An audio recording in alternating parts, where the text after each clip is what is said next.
आप सभी को स्वतंत्रता दिवस की हार्दिक शुभकामनाएं। आप सभी के समक्ष एक कविता प्रस्तुत करने जा रही हूँ, जिसमें एक सरहद पर खड़ा जवान शहीद हो जाता है और उसकी पूरे 9 महीने गर्भवती पत्नी अस्पताल से उठकर उसके अस्थि कलश को कांधा देने आती है।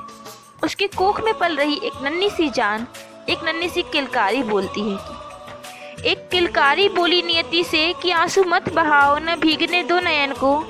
एक किलकारी बोली नियति से कि आंसू मत बहाओ न भीगने दो नयन को। वेदना और करुणा का भाव मत लाओ, कहना चाहता हूँ वतन को।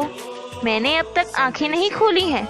किलकारी कहती है कि मैंने अब तक आंखें नहीं खोली हैं। माँ और पिता जो भाषा बोलते हैं वो मैंने अब तक नहीं बोली है। पर मुझसे ज़्यादा भाग्यशाली कौन है बताओ तो। मुझसे ज़्यादा गौरवशाली कौन है दिखाओ तो।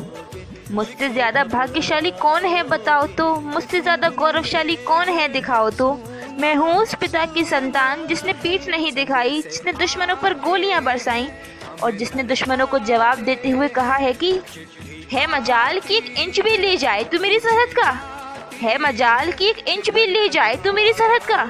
तुझको मैं अपनी बंदूक के निशाने पे लिए बैठा हूँ और फिर न करना हिमाकत इधर देखने की कभी। फिर न करना हिमाकत इधर देखने की कभी। मेरे पीछे मैं सारा हिंदुस्तान लिए बैठा हूँ। मेरे पीछे मैं सारा हिंदुस्तान लिए बैठा हूँ। वो अमृतत्व की वेदी है ना कि उनकी चिता है। वो अमृतत्व की वेदी है ना कि उनकी चिता है। मुझे गर्व है कि शहीद मेरे पिता हैं। माँ, ओ माँ, अब वह अपनी माँ से कहता है जिसकी कोख में वह पल रहा है।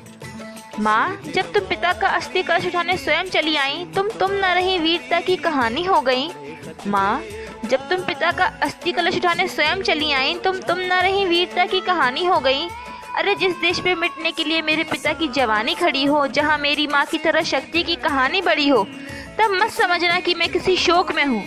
तब मत समझना कि मैं किसी शोक में हूँ। गर्व है माँ कि तुम्हारी गोद में हूँ। गर्व है मुझे कि तुम्हारी गोद में हूँ। गर्व है मुझे कि तुम्हारा पिताजी का खून मुझ में है। हाँ हाँ, हिंदुस्तान मुझ में है। हाँ हाँ, हिंदुस्तान मुझ में है। जय हिंद, जय भारत।